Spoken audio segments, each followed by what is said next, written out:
Hello there. Welcome to another episode of Math Made Simple. I'm Jack and I'm a math specialist here at the Pique Lab. In this video, I'll be analyzing a past year examination question on the topic of logarithms. I've also prepared a copy of this question for you to download for free by clicking on the link in the description box below. So, let's get started. In this question, we'll be solving the following logarithm equation.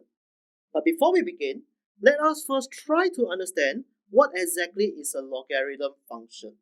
A logarithm function, or log function in short, can be rewritten in the following format: log base a of x.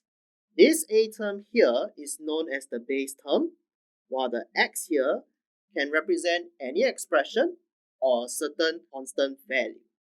For a logarithm to be defined, we have to meet a total of three conditions. The first condition is that the base term needs to be positive. Second, this base term cannot take up the value of 1. And the third, the x must always be positive.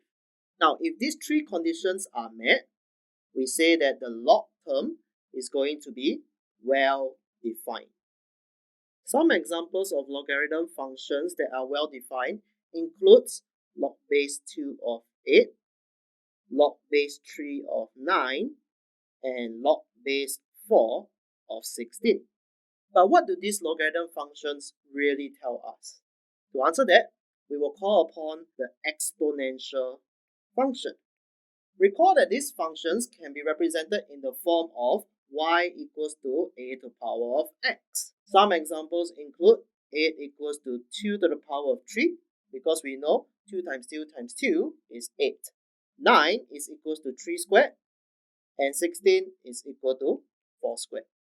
Now, did you notice a pattern when we compare each of the corresponding examples?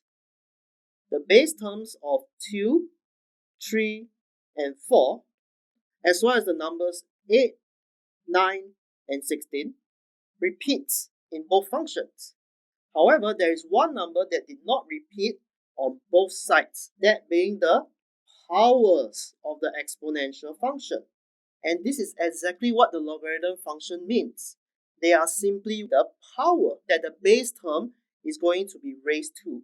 In our first example, since we know that 2 to the power of 3 gives us 8, log base 2 of 8 will give us 3. In the second line, log base 3 of 9 is evaluated as 2, the power in which the base 3 has to be raised to give us 9. And what about log base 4 of 16? We will raise 4 to the power of 2 to get the answer of 16.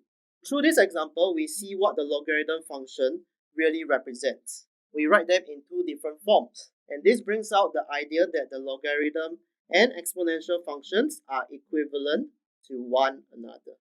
Now that we have a better understanding of what the logarithm function represents, let us move back to question 10i to solve the logarithm equation. To solve such equations, we will be required to remove the log function. Now, how do we do that? Let us use the example of log base 2 of 8.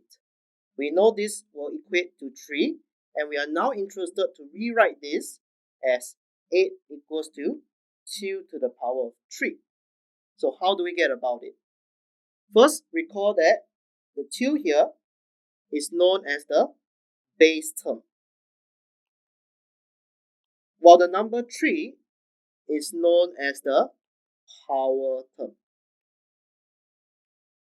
To remove logarithm functions, we can employ a very unique shift and push technique to express any logarithm function into its exponential form. Notice that when we shift 2 to the other side, it goes into the base position, and at the same time, it pushes whatever was on the right initially, in this case the number 3, into the power position. Now that we have the idea of how to remove logarithms from an equation, let us proceed to solve the question. In the given equation, x plays the role of our base, while 2 on the right hand side plays the role of our power term. We shall remove the log from this equation by employing the shift and push technique which removes the log to give us the following equation. 72 minus x squared equals to x raised to the power of 2. Upon solving this equation for the value of x, we obtain x equals to 6 or x equals to minus 6. Now, because this is a logarithm question, please take note there's one last step that needs to be done. We have to check if our final answer satisfies the starting equation. We have to check back with the 3 laws that defines the logarithm. Note that x plays the role of the base in the equation, hence x cannot take up negative values. This means that we have to reject the negative 6 simply because x must be positive. For this question, there is only one final solution, that is x equals to 6. Thank you for watching, and I hope you enjoyed the video. If you found this video useful, please do give us a thumbs up.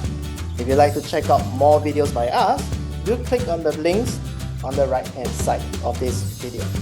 Last but not least, don't forget to subscribe to our channel for more interesting videos. Thank you, and see you again next time. Bye!